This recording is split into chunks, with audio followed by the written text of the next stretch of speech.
films. My next guest is the author of such best-selling sellers,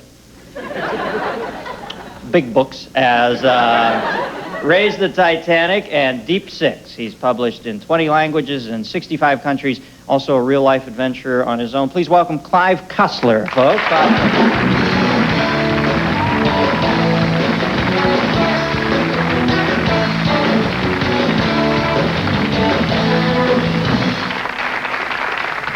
Now, I know you've had one of your books made into a film. Would you turn it over to a 5-year-old director, or maybe that would be preferable to you? He couldn't screw up any worse than they did Raise the Titanic.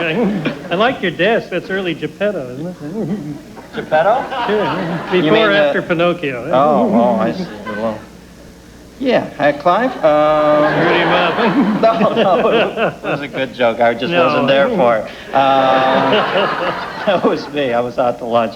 Now, you were not happy with the make. I saw Raise the Titanic, and I've read the book. Wasn't that bad, was it? Or you just hated it? There was no compare. The book was much better, but no, the movie. Oh, I like the movie was bad.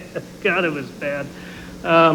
They had that Richard Jordan guy in it, right? Didn't he play? Yeah, Dirk Pitt? he didn't play. He wasn't the hero at all. Wow. In my mind. You see, this guy's so close to you, this Dirk Pitt. I think it's like your alter ego. You must have trouble turning it over to anybody, wouldn't you think? Oh, I suppose it's a case that when I started, Pitt and I were the same age when I started the book.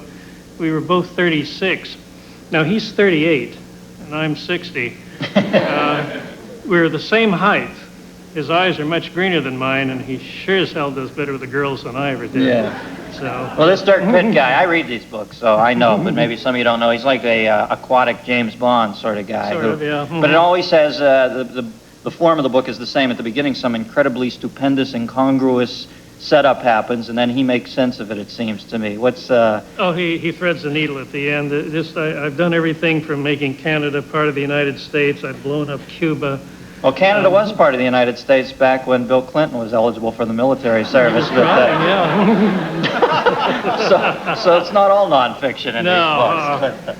What's the next one now? You have one coming up called Sahara? Sahara, and this one's really wild. Pitt finds a ship out in the middle of the Sahara Desert, so if you can buy that. And well, it's your job to make me buy it. I don't know. I just turned them out. I like to think I'm not a writer's writer. Most of them they live for writing and talk about writing and all that. But I guess I look at it more as being an entertainer. Mm-hmm. I have to entertain my reader. I'm turning out a product that entertains the reader.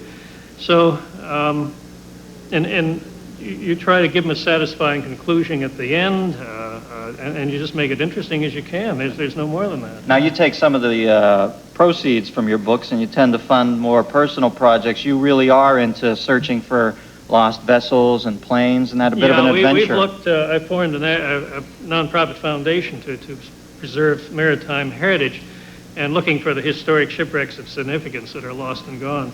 And we don't get the big play. Bob Ballard, when he found the Titanic, at the same time we found several ships plus the U-20 that sank the Lusitania, and we didn't get any press at all. So, but it's a lot of fun. My wife and my accountant think I belong in a rubber room, because there's no return on this whatsoever. But didn't you actually find a ship that more people were lost on than the Titanic? Yeah, that's a fascinating story. The Sultana was a Mississippi river boat that blew up and burned on the river in 1865 with all these Union soldiers on that had just been out of Andersonville, the prison. And more died on the Sultana than the Titanic. They figured possibly as high as 1,800. And when we went to look for the Sultana, or the remains of it, the Mississippi River had changed course. And we finally found the Sultana 2 miles from the present course of the Mississippi, 18 feet deep in a farmer's soybean field in Arkansas. Jeez. So it's a lot of fun. It's fascinating. It's like, trying to solve a puzzle. Nobody's still alive? No. I don't know. It's in a soybean field. They give you nutrition. Now, what is the one last unfound treasure out there that you would like to... Oh, gosh. Confederate submarine Hunley, the first submarine to ever sink a warship, still lying somewhere off Charleston. I didn't even know they had submarines back then. Oh, the Confederates built one. It was very advanced for its day, and it sank a warship and then vanished. And it was that advanced. Oh, yeah.